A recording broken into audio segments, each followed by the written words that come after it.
Good evening, folks. We're riding high here at LNG headquarters. You'll soon know why, but for now, it's a great time to be a professional wrestling fan. I'm excited to talk about some wrestling shows, man. It's been a fun weekend, fun weekend of WWF action we get into. We have many matches to discuss, but as always, the expert panel that you're used to on these kind of programs. The Oracle of Wrestling, how are you this evening, pal? I'm enjoying my potatoes, Fair. ham, and vegetables. Fair. Sorry, that was probably sounded distant there. That was okay, actually. It was okay. I think we had a fun weekend of World Wrestling Federation wrestling. Agreed. It was actually satisfying how good it was, and it's not blow away or anything, but I was very much satisfied with what we got this weekend in more ways than one. And it's something that I will bring up at towards the end of this show, but there's a lot of questions that we have about wrestling as a whole for both major companies. And we don't really have any answers, but this kind of kicks off the summer this weekday in a lot of ways, as WWE's spring storylines kind of sort of wrapped up for the most part. I think there's a few threads that are going to be closed at Money in the Bank, but I'll add my thoughts on that in a bit. But it was a good weekend. Indeed. Bobby, how are you this evening, pal? I'm doing well. Yeah, I enjoyed both shows as well. The builds to them were kind of all over the place, but they really delivered on the shows. And at the end of the day, that's what you're looking for. Indeed. Now let's this is a good question here. Shout out to good brother too, who just sent me the over/under predictions, which obviously I failed to take note of. He says, "What's the best Big June angle you could book in the Fed?" Any ideas? 4 Money in the Bank qualifiers. I tweeted. Well, I mean, good action. That's pal. what they've It's done good the action. last 5 years. That's their June angle. Yeah. No, that we'll give a legitimate answer to that here. My God. I think at the end of the show. I don't know. It's a tough. This is one of those months and times where they need to have a big June angle, I think. I would tend to agree. Yes. Mm-hmm. Yeah, I would agree. We have not decided the Cherry Funk matches. We'll probably lock them in later this week, or maybe after the show. I don't know. Okay. Should we start with Hell in a Cell just because it's like, I mean, I'm happy to talk about NXT In Your House, but it kind of feels like something we can kind of go to after. It wasn't exactly newsworthy. Let's start with Hell in a Cell and let's do a straightforward review of this program here. We start with a match that I think everyone expected to be great, and indeed it was. Bianca Belair defending her women's title against Asuka and Becky Lynch. This one felt like a lock to be great. In fact, let's get the specifics on that. The predictions here, I'm trying to look here.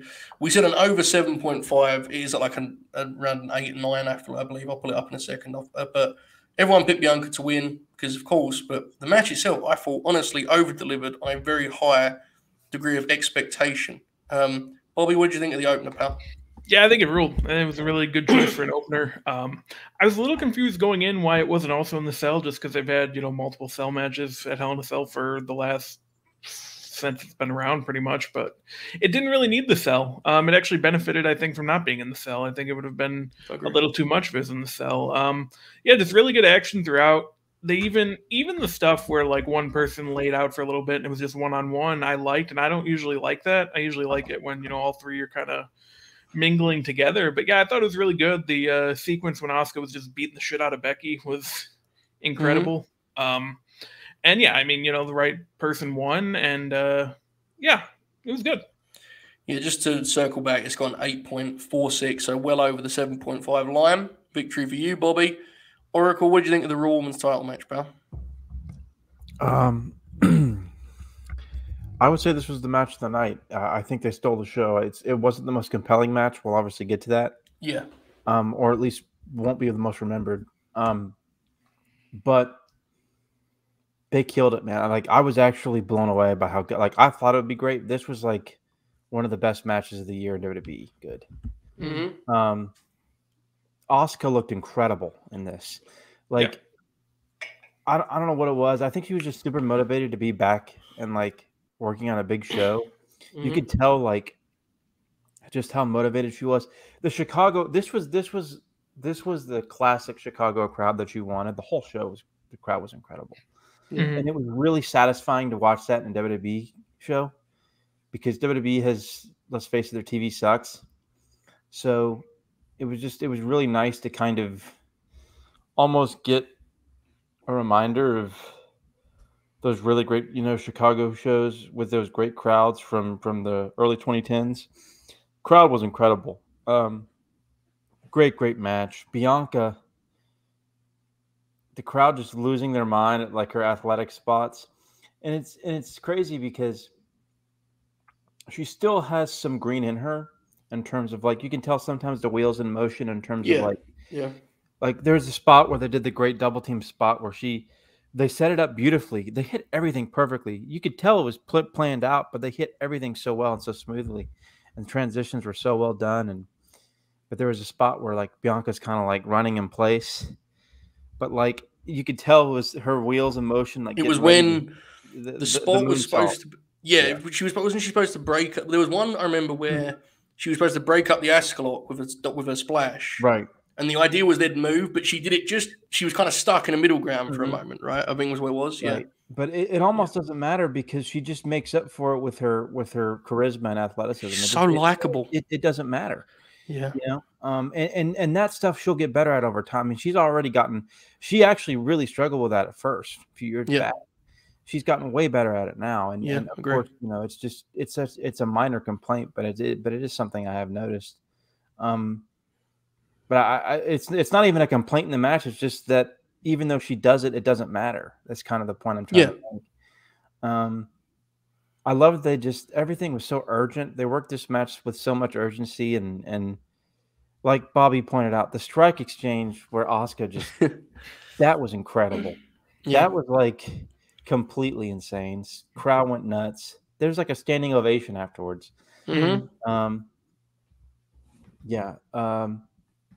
I feel like the match probably earned a spectacular finish. We didn't get that here. I thought the finish made sense. I thought the people were right that Becky was stealing pins and Bianca ended up kind of being the smartest, ESP, and I can appreciate that. I kind of think, and I know I'm kind of jumping ahead a little bit here. I thought about it, and it seems like we might get one more round with Becky and Bianca. Maybe Money in the Bank. I'm thinking I'm thinking TLC. Agree. I'm thinking TLC. It kind of fits with the because you can't do a cell. Right. You could do a cage, but you can't do I Quit because Ronda and Charlotte already did it. You could do Last Woman Standing. There's a chance they could do that. And they could just do a straight up singles match too. But I'm thinking a TLC match at Money in the Bank is probably the way to go. To have Bianca finally put it into the Becky feud. That means throwing Asuka in the Money in the Bank ladder match. But which is that's fine. Oh yeah, right? But just a tremendous match. Legitimately one of the best WWE matches of the year. Bro, look, we talked about it. We did a few weeks ago, and we all talked about this division and what it can be.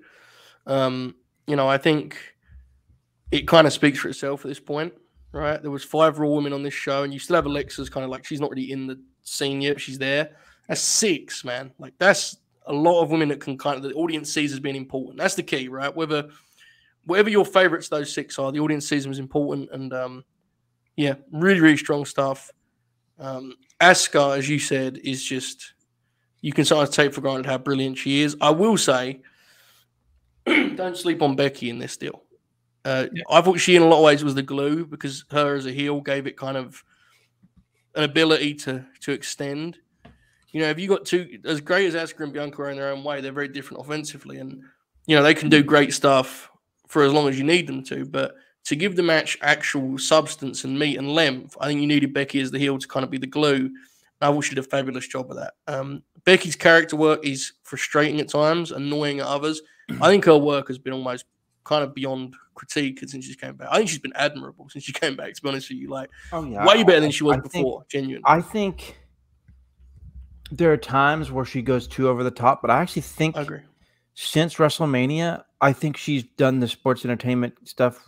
I think she's really found a great groove and like a really good line. Yeah. She's like, I really like her facial expressions and stuff, and the promos have not bothered me at all in the last couple of months. Like, they were really bothersome in the Liv, Dewdrop, Lita programs. And, you know, especially those Liv matches and that program itself, you know, that was a good program. I mean, look, we the proof is how over Liv is because of that. You know, Becky deserves tons of credit for helping Liv out. But some of the promos and stuff were just agonizing to me in that program with Becky's over the top act. But she's played it really more even keeled, and I think she really is a talented, in wrestling terms, and in the wrestling business. She's a very talented actress. She's a top star, right? You know, exactly. I'm a firm believer. Like, you know, I really believe that when a wrestler gets over the way she got over, in some form or fashion, there's something special about that wrestler. I really believe that, and I think Becky's an example of it. And like, I'll be honest, if we wrote down like her skill set, like in-ring promo, I don't think she jumps off the page necessarily, but there is clearly greatness to Becky Lynch. It's just at times it goes up and down. That's the way wrestling works, man. Like, I think the guy in the main event's a great example of that, isn't he? I mean, a few months back, we were all tired of him. When you get to that degree, there's something there. Becky's a good example. I think she's been killing it as of late. For sure. Big thumbs up on all of this. Oracle, we're going to get into it. And, like, you know, with Cody out, this division needs to be what it can be for Raw. Yeah.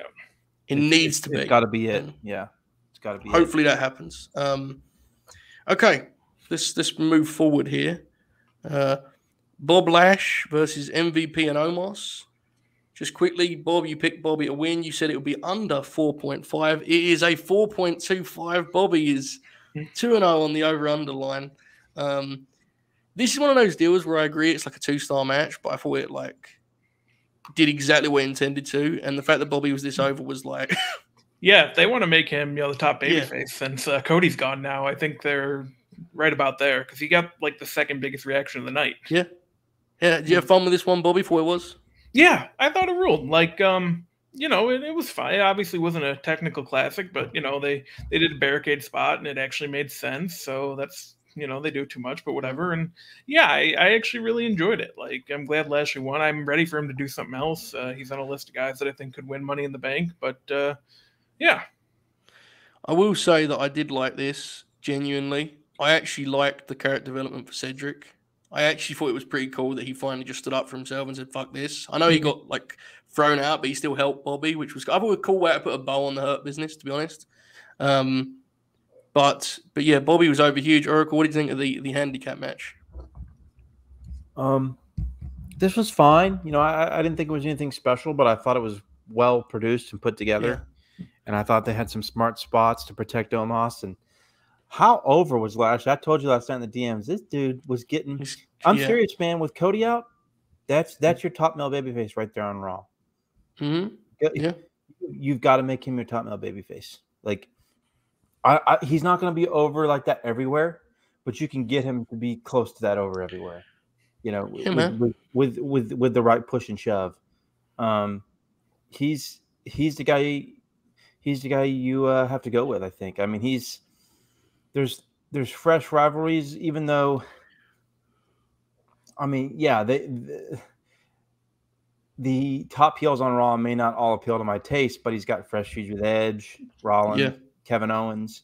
You know, I mean, he's put Lashley as a top guy on there. You know, have him go after Roman, maybe. You know, just there's plenty of options. Yeah. Have you seen him live, Bobby Lashley? I have. He is a great example of how wide-spanning the word charisma is and can be. He's not charismatic in a kind of like flashy, extravagant way. He's charismatic in a way that he walks into a room and your immediate reaction is, oh my God, that dude could beat the fuck out of anyone. I mean, he's like, I said this, and I think anyone, you know, knows my opinion on Big E knows this. I say this with love. I love Big E. But when I saw them live, that was the main event, right? Big E was the champ. I adore Big E. But brother, alongside Bob, he did not feel like the top guy I wanted him to feel like, because Bobby felt like a killer. Like, he has an intensity as an athlete that's striking. I think you're right. I think, obviously he's not going to get this kind of reaction everywhere, but yeah, for now, Bobby's a great kind of utility top guy, so to speak, right? You can kind of rotate him out. As long as you protect him, he'll be good. So, yeah, happy for Bobby. I also want to give credit. I mean, Omos is so limited. I want to give credit to MVP, who physically is, a shell of a shell, is what he is. He's older. He's had a lot of knee problems, but he can fucking trash talk with the best of them. And I thought we brought a lot as a heel to this thing. So, great job as always by MVP, who I think is one of the most underrated characters that they've kind of added in this last few years. He's been really valuable, hasn't he? I mean, MVP has done one hell of a job. So, good stuff, even if not a Matt classic. Kevin Owens and Ezekiel, right? This one, Bob and I kind of concluded that Ezekiel would get the better of Kevin here and kind of outsmart him. Mm-hmm. That was not the case. Bobby picked an over a 6. He's correct. He's a 6.31. Oracle, what did you think of this match here? A big spot for the former Elias, Ezekiel. What did you think of this? In some ways, I think the Ezekiel character is better in the ring. I didn't care for this, but it wasn't bad. It was just kind of there. I was a little bit surprised at Kevin Owens winning too, but I think they kind of, going into Money in the Bank, which they, MG, the infinite confines of the MGM Grand Garden Arena or not, Money in the Bank's a big 5 pay-per-view, so they want their bigger guys in that match. I think Kevin Owens probably got the win because he's probably going to be in Money in the Bank, and this was probably just to, give him the win. I mean, it's a little odd, I won't lie. But probably for the best, though, right? Yeah, probably so. Probably so. Yeah. Just quickly, some notes here. Kayfabe followed, and so did IKIGAI. I do not want to mess up your name, so I'll just spell it out like that. We appreciate you, pal. Here he is, pal. I'm sure it's very simple to say, but it could be one word or two, so I'm not going to even attempt it. I'm just going to say, oh, how? Hope you're enjoying the show, pal. Bobby, what do you think of Ezekiel and Kevin Owens? It's actually pretty good. We were concerned that Ezekiel didn't really know how to work because when he was Elias, he wasn't the best in the ring, but he looked good. I mean, and, credit to Kevin Owens. He, I think, carried this feud. Like, Ezekiel was good, but I think if you put him with anyone except Owens the past 2 months, it doesn't get over like it did. I mean, I'm glad Owens won. I don't really want it to continue, so I don't know what you do with Ezekiel from here. I think Owens goes on to Money in the Bank stuff, but for what it was fine. Middle of the pay-per-view, just kind of 3-star match or whatever, and move on, He really is like the quintessential, WWE trained guy. I actually think he's trained before, but in his current form, he is he's solid and he has a great look, but he's very unremarkable in ring, right? Ezekiel, he's always been that. I don't think he's ever been terrible. He's just kind of bland. He's like a 1994 mid-carder, for the WWE. And there's something to be said for that. I haven't got a problem with it. But yeah, the match was okay. Owens is just fucking great at what he does, man. Owens is one of those guys who's really difficult because there's a world in which you book him more seriously and he's one of the top 3 guys on the show. But that in some ways feels like it limits him at what he's actually good at, which is weird shit like this. Yeah. I know that sounds, you get what I mean by that, right? Mm-hmm.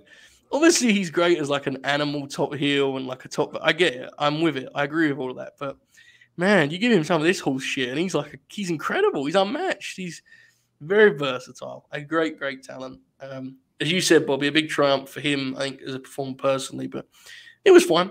All right. Mixed trios. The Judgment Day. Over AJ, Finn, and Liv. Yes, I don't believe we picked an actual winner, which, sorry to hear that. It has been assumed by our pal Jeff that Bob expected Judgment Day to win because we were talking about him having all the belts, possibly. It was picked by Bob, though, and over 7. It is a 7.17. Bobby is running wild here. I have a lot of mixed feelings on this one. Bob, where do you stand on the mixed trios? I think it was good. I enjoyed it.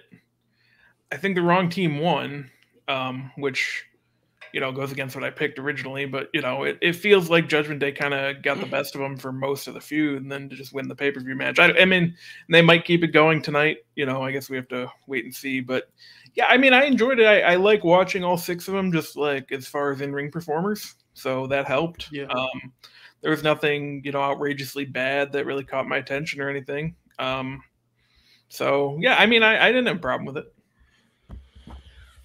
My read on this, and I go into it more detail on the Burt, but I kind of think this was better suited to being like a party match where you just kind of go nuts and do all these weird combinations. Mm-hmm. I don't know if this needed the 7 minutes of heat on Finn Balor is what I'm getting at, Oracle. I know you're big on structure. What did you think of this one? I thought it was really good, but the heat on Balor didn't bother me as much as it did you. Yeah. But I thought the face shine and the Riv or the Riv, Leah and Riv together, that should have been their tag name. Their exchanges were incredible. That that half and half suplex was nuts. That made me. What about the headbutt cut off? I was telling the people earlier about that headbutt cut off. The timing on that, Rana, like the face shine was awesome, and like I said, the Rhea Liv spots were great. The closing stretch was great. Like legitimately really good with a hot crowd. Did they need the 7 minutes of Balor working underneath? Probably not. It just didn't bother me as much. Yeah, I don't think it took away from the match really. Yeah, I mean this was really good. Let me tell you what, man. Rhea and Liv have good chemistry. Yes. Once again, this Raw women's division. They've been wrestling a lot, man. I'm a firm believer in that. Yeah. Like I was telling the folks earlier, yes. So this was obviously Sunday pay-per-view. Saturday, Rhea and Liv had a singles, and the main event was the pay-per-view matches with Alexa in. So you can easily figure out your multi-person format, even with an it's easy, right? You just slots. I think that shit shows, man. It really does. Chemistry. Oh yeah, it definitely does, and I think that you and I talked about this last week, but I think it's pretty much spot on that it's going to be Rhea, Liv, Alexa, and probably Asuka. Yeah, that's a strong. Yeah, that's a strong. Yeah, you can talk yourself. I mean, I don't think the two kind of how do I put it? The two kind of more like the women that have won the belts, Asuka and I guess Rhea has, but didn't feel like it. Mm-hmm. I would be surprised if Alexa or Asuka win it. I think they should win it. Rhea or Liv could definitely win it. They should be one of those two, right? Mm-hmm. Really. I mean, Rhea having it, that could actually make the Edge component interesting because Edge is like the ultimate Money in the Bank holder. That could be interesting. So, yeah, I thought there was a lot of good stuff. To be clear, I did really like the match. I thought AJ looked great. He turned 45 last week. I mean, come on. How did he get his head split open? What happened? I know, it was strange, right? Yeah. I thought he was legit hurt. I was like, oh no. I mean, obviously he was, bleeding bad, and they needed to stop. Do you think they went home early because of that? Maybe so. Yeah. I mean, I was pretty concerned at first. I saw the doctor. I was like, oh no. Yeah. He's great, man. But he was great in this. Yeah, for sure. But I think Liv, man, stole the show.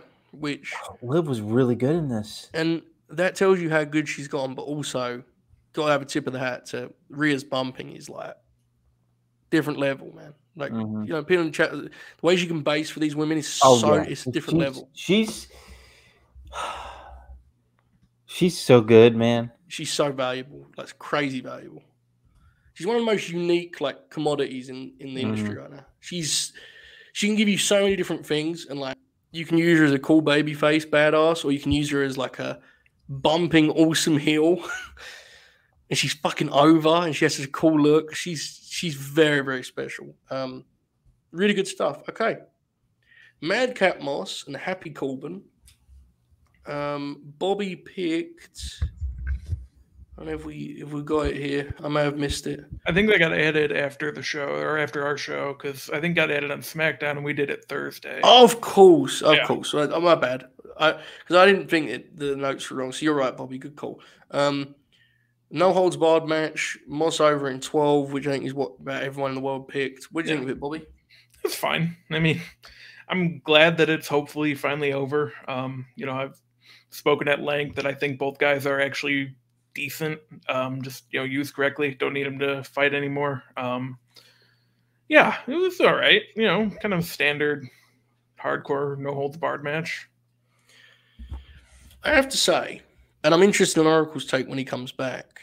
But of all the matches that are kind of like the middle match, so like Bobby, Kevin, this, and Theory, this was the one I actually enjoyed the most. Oh, yeah?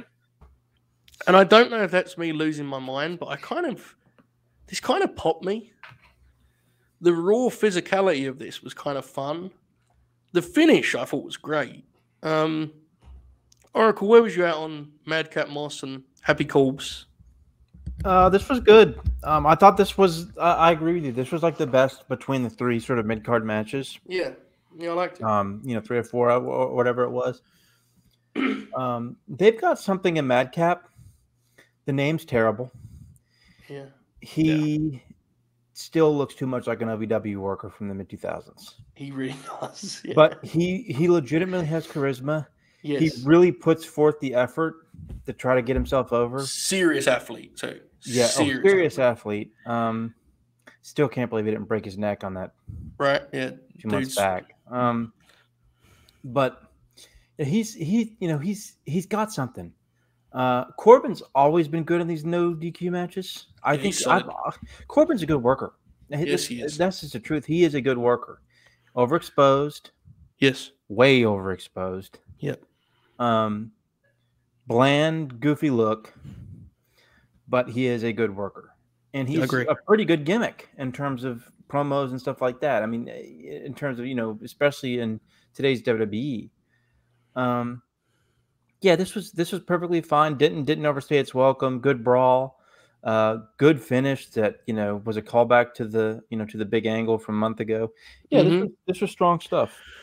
How do we figure out the final pieces for a Madcap Moss? Because I agree with you, the name is like dumb, but I also think at least it isn't like just two names randomly flung together like all their normal names are. It kind of pops me that it's like a name that, people may remember or kids may find fun.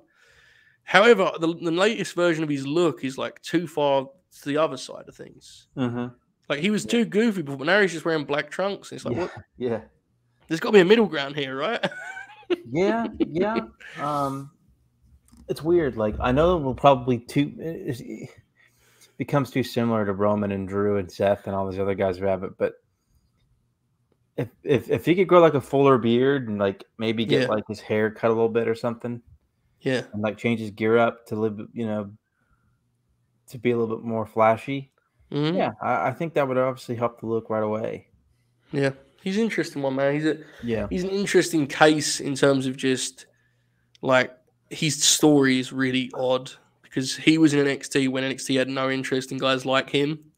Mm-hmm. I used to do the NXT report card, and him and Tino Sabatelli were a tag team. Yeah, and I always thought it was saying with Riddick Moss, like he has a certain physicality to his look, a certain thickness to him, right? Where he looks like a bad dude, and he never tapped into it on their TV. So it's nice to see him get a shot. I think he's doing a good job. Crowd seems to be into him too. So that's because I will say the Ezekiel stuff. I don't watch the TV closely. This crowd didn't seem to be like super into that. They were chanting "You're Elias," and they seem to be on Kevin's, no matter how hard he tried. Crowd seemed to be with old Madcap. Not quite as much as they were with the idea of tables, but we'll get to that later. But yeah, good stuff. I'm surprised this one is, oh my God, look at this. They just announced a 4-way number contender match for tonight between Alexa, Doudrop, Liv, and Rhea. So Becky must be SummerSlam. Has to be, right? Okay. So I assume you do Alexa, right? Yeah, I think so. I think the other two need to be in Money in the Bank, and they did Bianca and Doudrop just so many times. All their matches were good, I think, when they were running it in the winter, but like it'd be weird to run that again. That 4-way is probably going to be good, man. Yes. You know what? Rhea might not be a bad winner, but then of course you'd have to lose. You don't want. That's the one thing. Alexa's kind of perfect in the like. Yeah, Alexa probably does work. Yeah, I think you're right. You can beat her, but it's like a big enough match, right? Mm-hmm. Her and Bianca have got really good chemistry too. We've seen that in the past, right? And their little showings alongside each other. Oh yeah, and the Rumble 2020, yeah. Yeah, and the Chamber. I remember the Chamber. They had the closing sequence, and they're pretty strong. This brings up the point that somebody brought up in the chat several minutes back when we were talking about the triple threat. Maybe instead of a TLC, Becky, Bianca, and an Iron Woman. That's interesting. Yeah. Good idea. 30-minute, yeah. And you could actually start the match with the SummerSlam callback as you guys 1-0 up. Exactly. That'd be interesting. Yeah, I don't know. I'm intrigued by that. It's kind of caught me off guard. I do think there's a chance Becky just kind of like inserts her way in, but I don't know. I'd like to see Doudrop's qualifications to get into that #1 contenders match, but I'm not a ranking stickler, as we know, so we'll move on. She has a good worker. Title. I like her a lot. I really do. I just, I don't think I've seen her win on TV very much, is all. No. US title match, Theory and Mustafa Ali. I didn't think much of this, to be quite frank. Oracle, what did you think? Definitely a little bit disappointing. Not a bad match. It was fine. It was just... Yeah. Theory is just so bland. He's technically fine. He tries to be an interesting heel. I just don't think he connects. I'm an Ali fan. I'm going to sound really negative here, but I wish the guy just would have stayed home. Yeah. Because I feel like he's deliberately getting punished. Yeah. For his... This seems like WWE spite to me. But, I mean, granted, nobody ever really, wins in their hometown and in that company. But this was disappointing. Not bad, but just disappointing. Yeah, I agree. Bob, let me quickly get the over-under on this. My bad. Fury wins over a 6.5. It was a 6.31, slightly shy. First L. What do you think of the match, Bob? I'm kind of with Oracle. Like, it was fine, but like, I really would have liked Ali to win. You kind of tell when he came out with the special gear, like it wasn't going to happen. And it's just like, well, this kind of sucks. And yeah, I mean, again, I don't want to speak for him or tell him what he did was right or wrong, but he is kind of in the same place that he was, when he left. So it's just like, when he went home for a little bit, and it's unfortunate. I also would like to note that it has been announced Judgment Day are adding a new member tonight. So is it the Fiend? Tommy Ciampa. Yeah, it's going to be Ciampa, I think. I assume. I have to say, I've said this elsewhere, and I think he's a very interesting, exciting talent. Some of Ali's offense is a real struggle for me, I have to say. A real struggle. I was talking about this on the Wrestle Purists podcast, and the Power Backup Hangman he actually explained to me what my issue was, I think. He isn't physical enough for his stuff to pop on that front. And he isn't quite explosive or quick enough to make it really, truly spectacular. He's kind of neither here nor there. He's a great bumper and he's a great seller, but this match to me, and there's another one as example, it was like they were doing the modern idea of what a good match is, and I just didn't think it had any kind of oomph to it, None of the stuff really popped. It was just guys doing shit. And that's a shame, but I'm with you on Ali overall. Of just his whole presentation is kind of a bummer. Anyway, main event, Cody Rhodes, Seth freaking Rollins. Bobby picked Cody to win. He said it'd be an over 8.25, but under a 9. It was an 8.71. What a night for Bobby. This has been quite the conversation. I talked about it in absurd amount of depth earlier and went about half an hour on it, which is you get what you get. But Bob, what do you think of the main event of Hell in a Cell? Yeah, I mean, for starters, I think we've talked at length on here about trying to police injuries and safety and all that. And I mean, I don't think any of us want to do that. And, first of all, when it came out that Cody was hurt, real bummer. I was very upset. Then it's like, oh, he's still going to work the match. I'm like, well, I don't know how that's going to look. And then, to come out and do this and just kind of blow everyone's expectations out of the water because they ended up going like 20 minutes too. I thought it was going to be a lot shorter, let alone all the stuff he did directly onto his arm.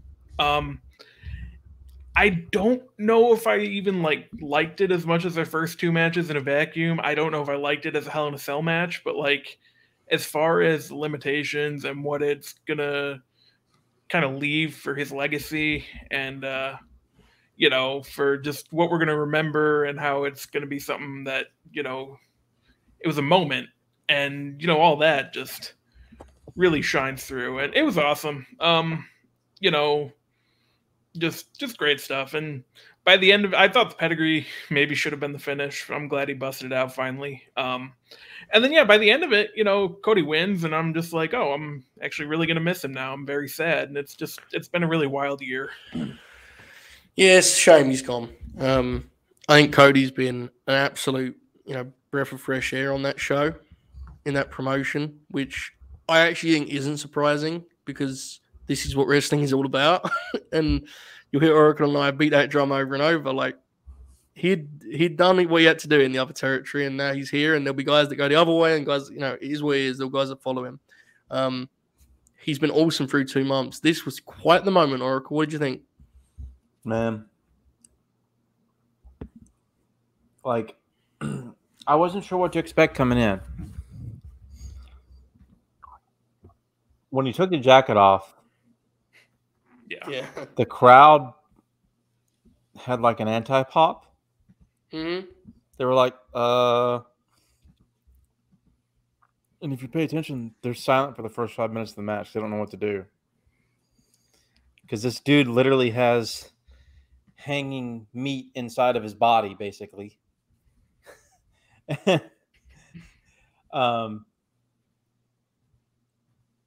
Then the match gets so good, because it's so compelling, and Cody's selling and Fire's so great that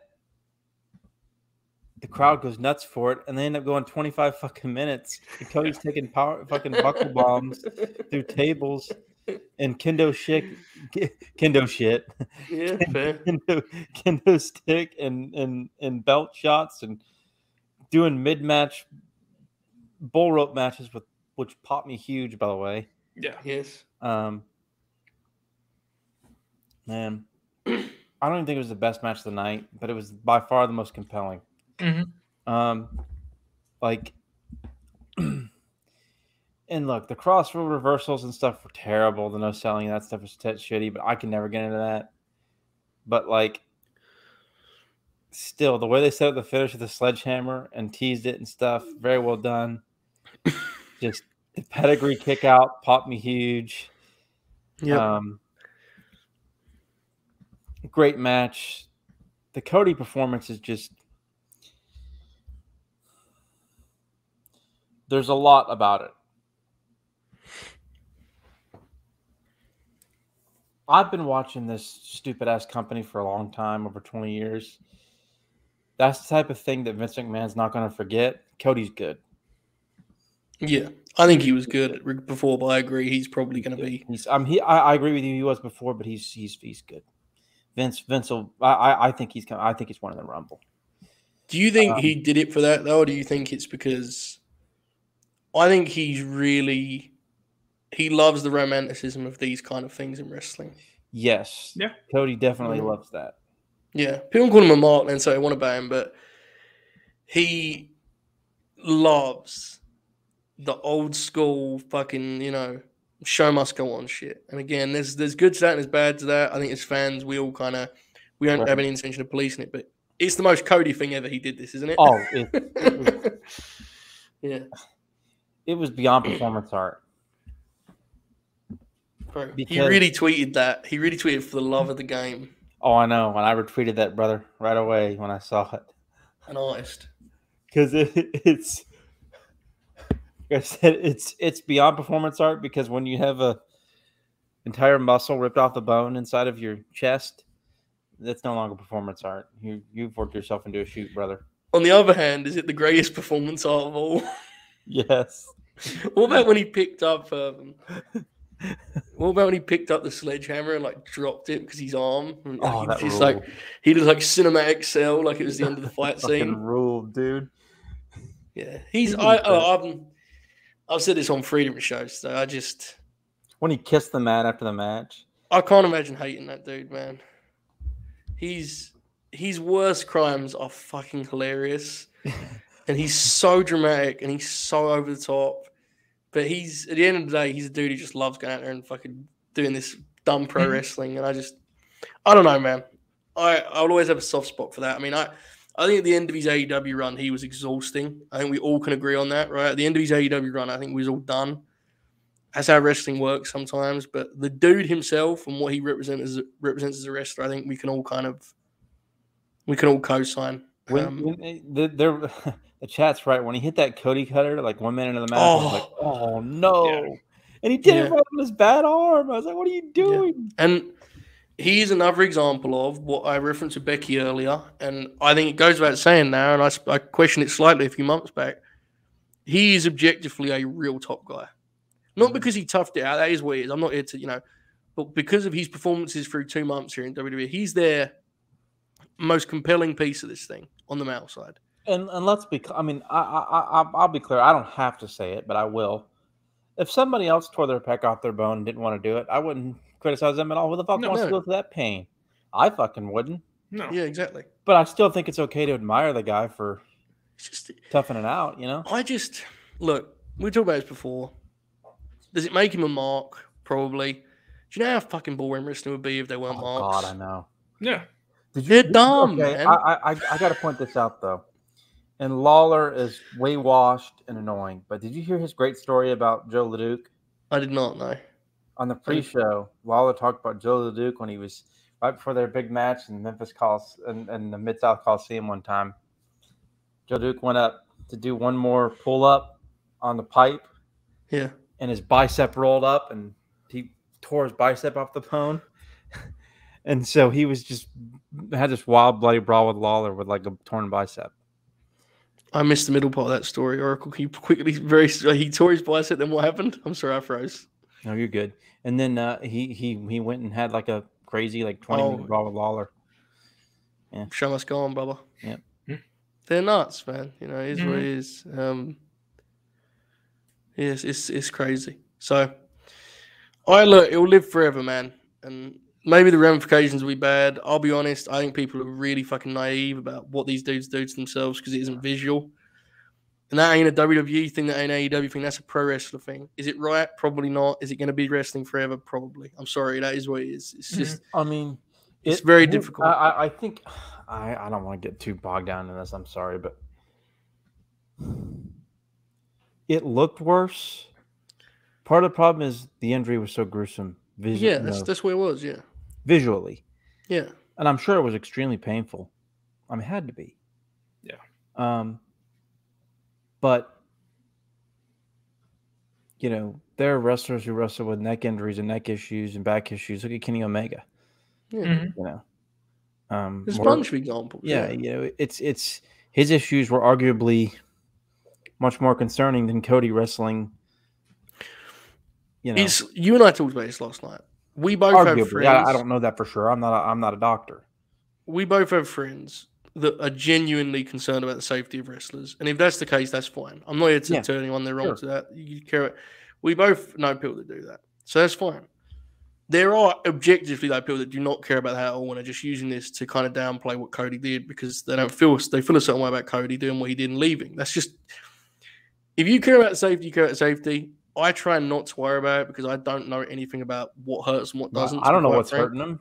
Exactly. So I can't. And we find out wrestlers are working with partially torn ACL. I mean, on the Indies, guys are working with partially torn ACLs and all the time.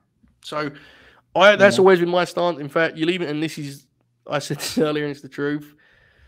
I did not even fucking tweet about Jinder lighting his boot on fire. It's nothing to do with me. Bro, Dave, that's what you want to do. That's what you want to do. Is it dumb? Almost certainly, but it ain't nothing to do with me, right? You'll never see me comment on that shit for a reason because I don't want to be one of those dudes. I just think everyone that's mad is needs to consider why they're mad. If you actually care about safety, that's cool. If you're just doing it because you're mad that Cody's run isn't a failure, then let dude go, man. Let a dude go. He ain't someone that's worth hating. It's fucking Cody Rhodes. Is he full of shit? Probably. He's Dusty's son. What do you want from the dude? Let him be. He's harmless. So I'm really happy for Cody that he's in this point in his career. And I thought it would go well. It's gone better than I thought. He beat Seth with a fucking torn pec because they don't want to beat him. That's crazy. And I think he's going to leave WrestleMania as world champ next year. I couldn't be more pumped to see that. Kudos to Rollins for real. I shit on the guy a lot, but he had. Oh yeah.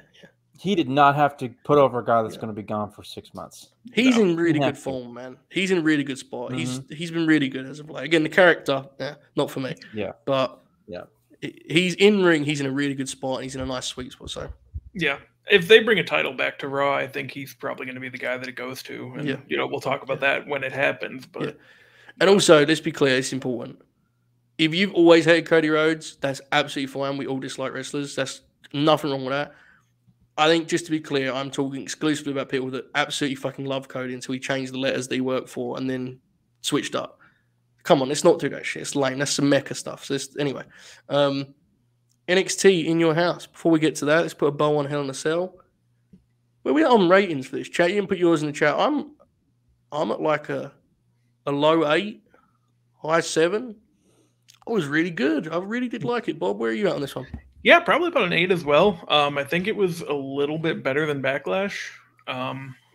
Yeah, I mean, listen, if that's what these kind of B pay-per-views are going to be, sign me up, man. I'm fine with it. Good stuff. Oracle, what do you think? Yeah, probably about a 7.5 or an 8, somewhere around there. Same as you. It was a really strong show. It was satisfying how good the show was. Like I said at the beginning of this stream, but even with all that, I really want. I don't know. Maybe they won't. I know they've already started to announce stuff, but I really hope they pack a punch this week and give us a hot angle or something. Yeah. It's the one thing I'm concerned about is like, what the fuck do you do for the Alexa Bianca build if that's the match? Yeah. You got to walk a tightrope with that shit as well, because when you do babyface matches, like, you're always in danger of it going wrong. Yeah. Bianca's got to be she was already like at worst the second behind Cody in the last couple of months, but she's got to be the focus. Like, she's the ace, brother. Just throw everything for her. For the next 6 months, and not only that, it will help things so much more come Mania season when Cody comes back, and you can put her at the same level. And it not, I mean, she could have done it anyways before Cody got hurt, but she has taken kind of a back burner. It's like, give her that platform. I mean, have her have the main feud that main events most Raws. And I know the women triple threat. That's my concern. Raws, like, have them get them the hype and video packages and stuff. That's because I agree. I just don't know how we do that with an Alexa feud.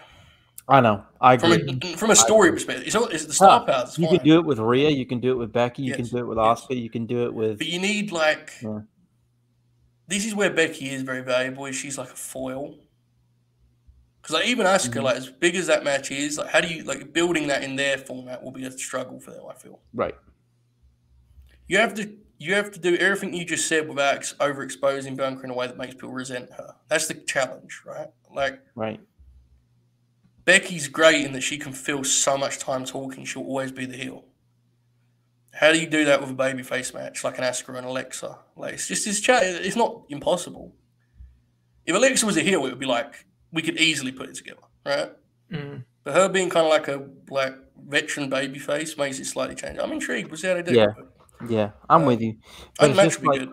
But you know what? You can probably get away with it at Money in the Bank because let's be honest, they're going to put all the stars in Money in the Bank. Yes. So they're going to get away with. This is my concern. That ends up putting Bianca down again, but my concern is this: I wouldn't want to do a build that leans in one direction, and then you roll into Vegas and people start wanting Alexa to win, and you're like, "Fuck!" You're kind of stuck in this middle ground. We're you're not doing that. Yeah. But you don't. With Bianca, you have this challenge of really the way you want to book her is you want her to beat all of these women, right? She's the ace. She's the centerpiece. You have to do that in a way that doesn't make the fans of those women push back.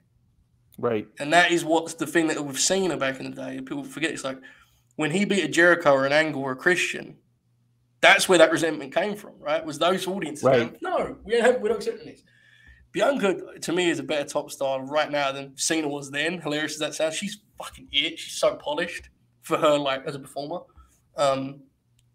But it's still a concern, so we'll see. I didn't watch this close enough to remember, but there's example in Saudi Arabia, so you just have to be careful. That's all. Alexa is not an online favorite, but she's very popular in the building, so you have to kind of have her lean heel, is what I would suggest. But anyway, She's not the number contender yet. We'll see. Maybe Becky will just insert herself. Larry Bongo followed us. Pop. Okay. Big funds on Hell in a Cell. Watch the first and the last match if you are interested. The mixed trios will be the next one to watch. Let's talk some NXT. This show really surprised me. Yeah. Really surprised me. I actually had a blast with this. Let's just pull up the old cage match gimmick so we can run through our predictions here. Just to quickly get a read, because I asked Bobby last week. Oracle, were you excited at all about this show on paper? No. Yeah. I thought it was a pretty weak lineup on paper. It was, certainly. One of the weaker, NXT special lineups. Takeover, combined everything. It was not great. Yeah. So the opener was Legado del Fantasma versus Channing Lorenzo, Tony D'Angelo, and Troy Donovan. But that's not their names. Say their names, Joe. I always forget which is which. One of them is like Stacks. I don't remember which one. Stacks and Two Dimes. Stacks and Two Dimes. My line for this was 5.5, and Bobby gave an over. He did pick the wrong winner. This is one of the most insane triumphs I've seen. This was like, I gave this 3 3/4. Popped huge. Thought we're fucking ruled. Did like a 10-minute review of it earlier because it popped me so much. Am I out of my mind, or I recorded this kind of rule? Low-key, this was kind of fun, right? This was fun. Like, Legado are extremely over. Yeah. At the PC, like they're super over.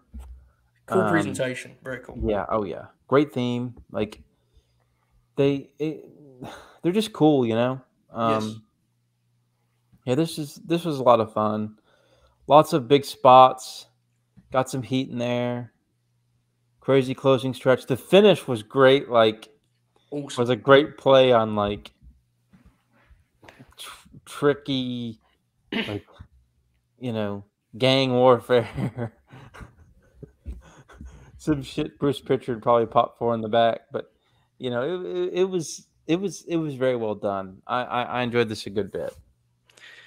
I was amazed at how well those two guys and Tony, quite frankly, held in there because they're not experienced or polished, and they're wrestling 3 dudes that have been around and like all to varying degrees have serious skill sets. They were worthy heels here. Bob, what do you think? Yeah, I was impressed with the Tony D'Angelo team. I talked about how they're not the best in ring, but yeah, this match was really good. It was really fun, really solid opener. Legado del Fantasma is so good. They should probably be on the main roster, but yeah, I enjoyed it. Are they the most like underutilized complete act in wrestling right now in terms of like, it feels like this could be in major arenas getting over fucking huge. That entrance and that look. Oh yeah. my God. Yeah, because I don't think they even have any titles between them in NXT. I don't think they were never tag champions, and I don't think Santos ever won the other belt. So it always blows me away when I see it. I'm like, good Lord, this thing's like, this could go over big. And no one knows it exists really, but shit happens. Really like the match. I've always the best match on the show, personally. I think we might have different takes on that. I don't know, but it's my favorite. Shout out to this crowd that treated it like it was a mega match. Their reaction to Tony D and Escobar going head to head was great. So big thumbs up on this one. It is at 7.56, which is wild. Santos was a cruiserweight champ. There you go. Oh, yeah. That's right. Owned. The Toxic Attraction tandem of Gigi Dolan and JC Jane over Katana Chance and Caden Carr. This one, Bobby got the right winner. He said it'd be an under a 5. It's a 5.87. With that in mind, I think it did over-deliver.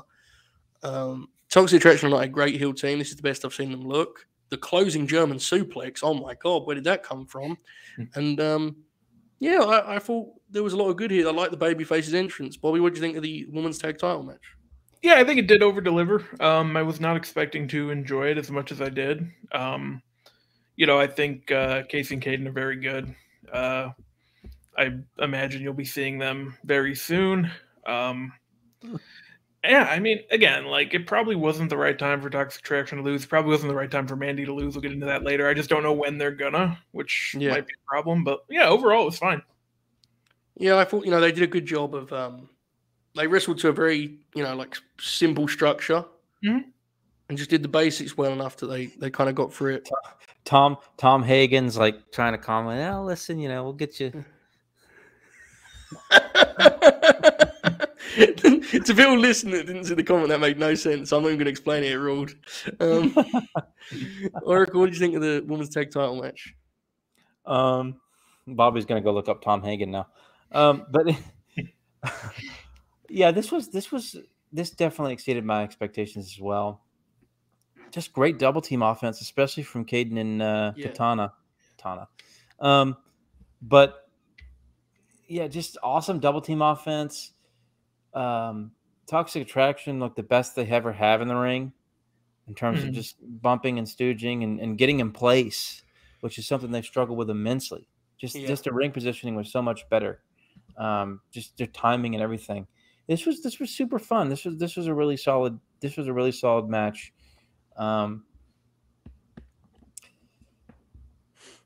I think all four especially the baby faces could go up. Problem with Toxic Attraction is they have a lot of work to do. Yeah, I don't know what you do with them necessarily. And Mandy is just, and we'll get to her match. I don't even think it was her worst outing, but it was just, I don't know. But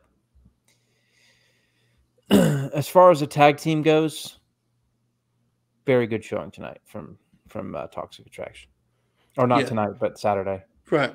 I think I like your point about position. I think that was definitely a factor here. It's noticeable. So, yeah, good job for sure. NXT North American title: Cameron Grimes, Carmelo Hayes. Bobby picked Mello and said slightly under a 7.5. It was a 7.19. So there you go. I didn't like this very much. I kind of thought I would. This was the match I was referencing earlier in terms of this to me was like guys having the match they know is what you're supposed to do nowadays when you want to have a good match. And doing like the sequences and then doing the fake outs and the heads, the stare downs. And I thought it was really loose. And I thought they had some chemistry issues out there. I like both guys a lot, especially Grimes as a worker. I think is tremendous. And Carmelo as a star, or a potential star at least. Didn't quite click for me, this one. Bobby, what do you think? Yeah, it was a little rough. I liked it, I think, a little bit more than you did. I'm glad Carmelo won. It felt like they might be setting up, a rematch in a cage or something at some point. But yeah, it was a little off. Because I like both guys. I know they're both kind of capable of more than this, but again, at least the right person won, so that's good. Most people did like it more than me as well. So it felt like guys going through the motions in a way that can frustrate me sometimes, I guess is what I'm getting at. Oracle, what did you think of this one? I'm probably with Bob. I think I liked it a little bit better, but it was definitely a let's kind of hit our stuff and get it out of here kind of match. Carmelo is just so unique to watch. Even in a match where it was a little bit more sloppy, he's just so unique because his offense is so bizarre almost. And I don't even mean that in a bad way. He's a very unique wrestler offensively. And of course his charisma is great and he just carries himself so well. But and Grimes is an excellent wrestler. He's somebody who probably needs to go on the main roster by the end of the year. Yeah, he's very, very good. He's just a tremendous worker. Yeah, I mean this was good. Probably a little bit on the disappointing side, but I wasn't upset with it or anything. Yeah, it was fine. Definitely, it just I think sometimes this style of match was once so novel. The kind of athletic babyface match. And I know Carmelo's like a heel, but he kind of wrestled like a babyface here, especially the first act of it. He was definitely wrestling like a babyface. I think you have to, if you're going to do it now, you have to really do it with some oomph. And I don't think that was the case here, but it was still solid. Carmelo obviously is very exciting as a big time star, possibly. We will see. Mandy Rose, Wendy Chu. This was my least favorite WWE match of the weekend. I admire the way Wendy Chu has kind of thrown herself into this, and it can get over. I'm not sure I'm ever going to be on board with it as a title program. I know that makes me an old stickler, but I thought this was a struggle. I thought this was way too long too. Oracle, what did you think of the women's title match? It wasn't even bad. It's just, it's just plain. Mandy just can't part of it is Mandy can't get past the basics. Wendy's gimmick is too cartoonish to get too serious.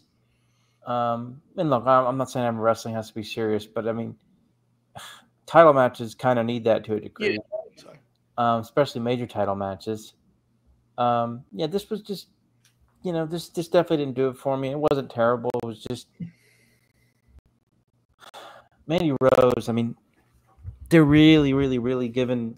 I mean, she's had she's been 10 months of just being basically the top star in the whole thing, other than Braun. Yeah. And it's just not working. It's just not interesting. And I don't know if. I mean, my guess is they'll try to move her back up within the next year. But I don't think it's going to hit at all on Raw SmackDown. I just don't think it will. Some wrestlers, when they're focused on and they're built around, unlock different parts of their game. I think Mandy even has been a case of that as a promo. I think she's a much better promo now than when she went down there. So credit. I just think it has been proven, the kind of general read has been proven correct, which is I don't think she's interested enough to build a division around. I mean, I'm sure there's a place for her, and she's not, I'm not here to just dismiss her back. Her as like a title contender, I have a very clear ceiling. She's in ring, man. It's very, very bare bones. Like there's very little kind of extra trimmings there. It's just like she knows their structure and she kind of does it, but not really. She doesn't really commit as a character very much. She doesn't give you any kind of quirky heel touches. She just kind of does her shit and goes about her business. It's very, it's very bland, as you say. It's a shame. I'm with Andrew. Like Roxanne and Cora are the two that they really need to invest in, and and like they're so young. I mean, they've got so much time, to get better. I mean, Cora Jade is already, in terms of babyface selling, excellent, I think. Yeah. And Roxy's just damn good. Yeah, exactly. Roxy's just great technically and just putting a match together already. They're both the same age, right? Like 2021. Roxy's 21 and Cora's 20, or Roxy's 20, Cora's 21. I think Roxy's younger. Yeah. But I mean, those are the two that they really need to push and try to get prepared for bigger and better things. I think those are the two that they need to focus on. Yeah, I would agree. Bobby, what did you think of the women's title match, pal? Yeah, I didn't like it very much. It was a little bit better than I thought it would be, but it still just didn't really get there for me. It was tough. It's a strange match for the title. And it kind of goes back to what I've been saying, where like it didn't feel like Mandy should have lost here, so that's the right result. But like you also don't know when she's going to lose at this point, and she probably needs to. Yeah. But she's just kind of been running through everybody, and I get you can still have her, face Cora again or face Roxy again, and it would be fine. But like it does kind of bring it down a little bit when they've already lost to her before. Yeah, I would agree. You picked under. The line was a 5. You picked under. It got a 4.53. So another dub for Big Bob. And we move ahead to the NXT Tag Team title. Creed Brothers winning the belts over Pretty Deadly. Bobby took Pretty Deadly. He did pick over 6. He is a 7.57. I didn't like this as much as I wanted to because I fucking love the Creed Brothers. It was good, but when I read some of the reviews, I was like, I'm going to love this. I was a little disjointed, but I can watch these dudes wrestle because this is meathead wrestling right here, brother. I mean, they're just, like, the Steiners comparison is so easy and lazy, but there's real energy to that. Like, the Steiners had this sense they were making up as they went along, and that has been so gone from wrestling because it's so sanitized now. They've got it, man. It feels like they don't have a fucking clue what they're going to do next. They're incredible. I love it. Shooting Star Press, obviously, what a spectacular spot. Great way to kind of hit things home. Bob, what do you think of the tag title change, pal? I like the result. I think the match as a whole was fine, but there are some spots where the Creed Brothers are just dominating, just throwing the dudes around, and that's what I'm looking for in their match is just that violence and chaos, and so as long as they can do that, on a pretty regular basis, I'm cool with it. And obviously, the Shooting Star Press was incredible. I'm glad they're champions. I'm glad they're running with them. I think they can have good matches with pretty much anybody. I would love them to wrestle FTR some point if we can make that happen. Yes, it'd be excellent. It just I'm happy. I'm glad, and I thought they'd kind of disband Diamond Mine and let Roddy Strong go do his whole thing, but they could just kind of be like, hey, we won, we don't really need you anymore, and get him out that way still. So yeah, I think it's clear Roddy doesn't need to be here. Like, it's dumb. But they're going to do what they do. I will say props for the WCW-esque babyface heat segment they led with Oracle, right? Like an early 90s WCW too, where they got some heat on one of Pretty Dead. I will say they're fine. I don't think much of Pretty Dead as a team. I like their presentation and they pop me as a heel team because they're kind of a throwback, but like in ring, not much for me. Oracle, what did you think of the tag title match, pal? Yeah, this was good. Not great, but good. Cannonball spot always pops me. Yeah.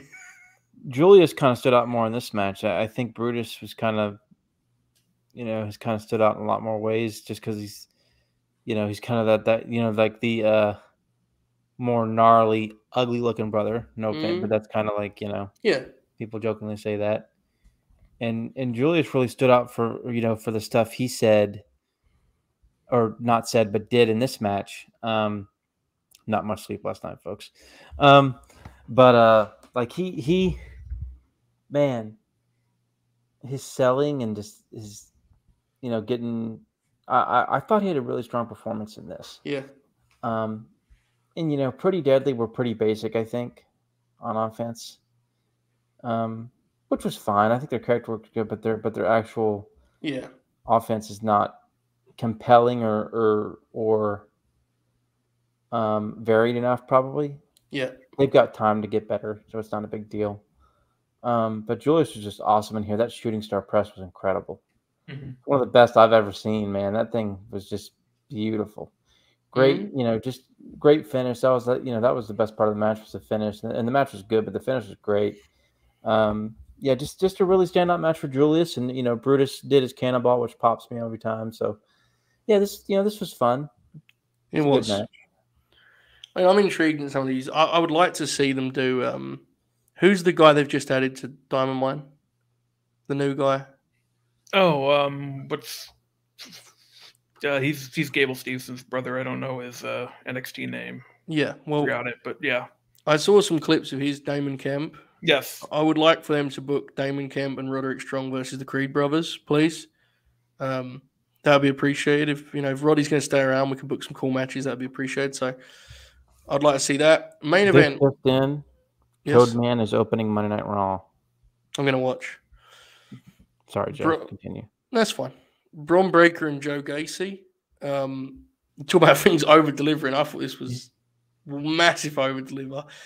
Bobby picked, obviously, Breakker to win. He said under a 6. It came in a 6.68. I will say I'm really happy for Joe Gacy because I know that for most people, this is their first exposure to him. He ain't one of the best wrestlers in the world or blowing me. He's a solid pro, and I felt kind of bad for him that he'd become like a absolute representation of everything people hate about NXT. I mean, it was neat he got a chance to just have a match. There was some, shenanigans, and I thought they used the stipulation really well. But ultimately, he got to just kind of do some Joe Gacy things, and he's a fine wrestler, man. He's solid. I thought he was good here. Bron, it worries me how little the audience is into him, frankly. I wonder if that's just a weird home base thing. I don't know. Yeah. But he did a fucking dive. He did some cool shit. I thought they did a really good job of what they had. Bob, what do you think of the main event?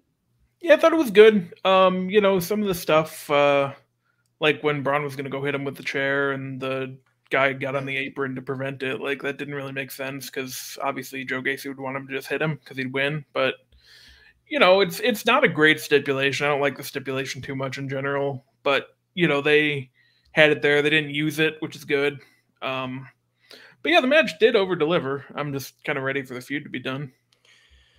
So this is where I benefit from seeing so little of the build. To me, it was kind of like clean slate. I was happy for Joe Gacy got a shot to just wrestle. But I get that. Oracle, what do you think? This was good. Much better than the other match where I just couldn't even bother to pay attention to. This was good. Big spots. The table spot was incredible. And the spear leading up to the finish was nuts. Take some big bumps, man. Yeah. Definitely credit to Gacy, who I'm not even a big fan of. I've never been a huge Gacy guy, but he was very good in this. Braun looked a little more, looked more motivated here, and you're right. He's not that over there. You know, it's at first he was in the Ciampa stuff. Yeah. I think he got hurt when I think it was a mistake to put Ziggler. The Ziggler feud was a mistake in hindsight. It's that resentment I was talking about with Bianca earlier that you have to be scared of. I think the audience kind of went, well, we like all these guys he keeps beating, you know? And you kind of, they know you're going with the guy and they push back. I think that's what's happening with him. That's strange. You know what? I can go on a rant about this, Trevor. I'm not going too long, but you notice that only started about 20 years ago?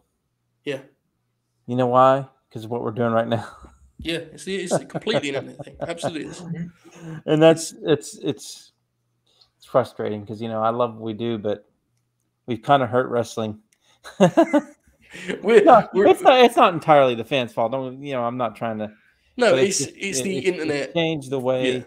Yeah. Changed the way things are because everybody knows how it works now. You know. I also think knows how the. Do you think part of it is like, you know, like how WWE made themselves the heel. Mm-hmm. That's a factor too, I think. Where it's like, it is. That's when the company goes with a guy, like the audience kind of does this weird thing, like, oh, that's their chosen guy. You know, it's right. Weird. Yeah, I don't know, strange. Right. But yeah, carry on, sir. No, you're good. I'm gonna leave for a second and see how bad it's raining. I'll be back in about 5 seconds. Pal. Okay. Or from the KD versus the media. Yeah, I like this match. I thought they over-delivered. I'm with you, Bob, on the stipulation generally. It's kind of dumb, but I do think if you're going to do it, at least they did it right and got some juice out of it. Oh, it's porn, brother. I'm not, like, I don't disagree with Oracle. Joe Gacy's not some blowaway worker, but I do think you could co-sign Oracle. Him having this gimmick is fucking weird, right? His rep as an indie guy was not someone that would play this kind of character, so as much as I think it's pretty objectively bad, at least he's going for it and trying. So I don't know. He's trying his best with this WWF characterization. So there you go. Final rating for NXT In Your House. If you're in the chat and you watched it, drop one up. I mean, I would say I'm at a 7. I thought it was a fun watch. I think it was clear the talent isn't, premium in the sense that, like, they're raw and even the good matches have some rough spots. But it was a really easy watch. I think a 7's where I would go with it. Oracle, where you stand on this one? Yeah, between like a 6.5 and a 7. Yeah. Somewhere around there. This was a good one for the runtime discussion too, right? 225. Mm-hmm. And also, I want to give them some love. The In Your House stuff rules. Never let that go. That presentation's fun. It's cool. And like the opening video. Also, they did a great job of adding some pomp and circumstance to the entrances, I thought. Really good job of that. Like, yes. The opening match is a good example. So is the women's tag. Bob, final rating? Yeah, I'm with you guys. Right around 6.5 or 7. I think it was a very strong show. There you go, folks. Well, if you're watching this on YouTube, you should now head to latenightgrin.com, watch the Burt. It's probably going to be out on Tuesday morning. We hope Raw was good. If it wasn't, then sorry to hear that, but we're going to pretend it was. But the big thing, I'm going to let Bobby push this in a minute, is that tomorrow night, or tonight if you're watching on YouTube, 6:05 Eastern, something that Bob's been dreaming of for a decade and more. A decade and more. Just I paused there just to add drama. It wasn't me freezing, His very own talk show. 31 with Rob O'Neill. Bobby, we're under 24 hours away from the premiere. How you feeling right now, pal? I'm excited. I'm anxious. I hope it goes well. I think everyone's going to really enjoy it. It's going to be the start of something really big here, I think, and just really looking forward to it. Make sure you check it out tomorrow, 6:05. You're going to want to watch it live, discuss it with your friends. There'll be spoilers all over the place. You don't watch it live, so don't do that. You got to watch it live. Yep. Yeah, I think, I don't know if you've seen, but I've seen a lot of people talking about watch parties and getting together with their family. And, we want to kind of bring back the old school talk show culture, right? Of like people watching together as the big stars come on and talk to one of the great comedic presences. I think that's what we're going to have here. So please check out Oracle. Any final words, thoughts, blows, promotions?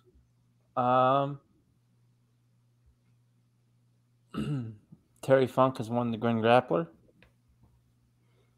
We did it. Devising a plan. Yes.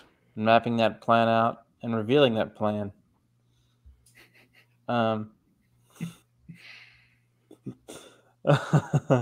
Hopefully it's not via Bleacher Report. Yes, in fact, Oracle, we should, when we're done here, we should actually talk it through. Shouldn't take us long, right? Yeah, right. We'll pick out some stuff, and then we'll find a date. So it'll be the week after. It'll be the last week. So it'll be after Forbidden Door. That makes sense, right? Yeah. So we'll have to worry about that day because it's a Monday, right? We can do it on later. We could do it on like the Tuesday, the Wednesday. We can do it whatever. Okay. Yeah, that'll work. All right.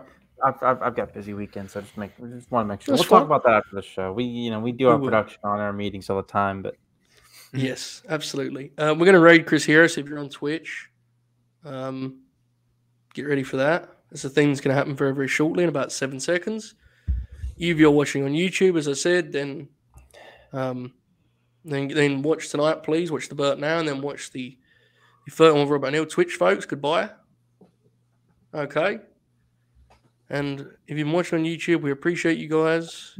We'll see you for all of our usual content this week. I'm on holiday for a lot next week, but we'll explain that. We'll cross that bridge when we come. There's about 25 shows between now and then. Don't worry about it. So keep grinning. In the meantime, enjoy this outro. Wow.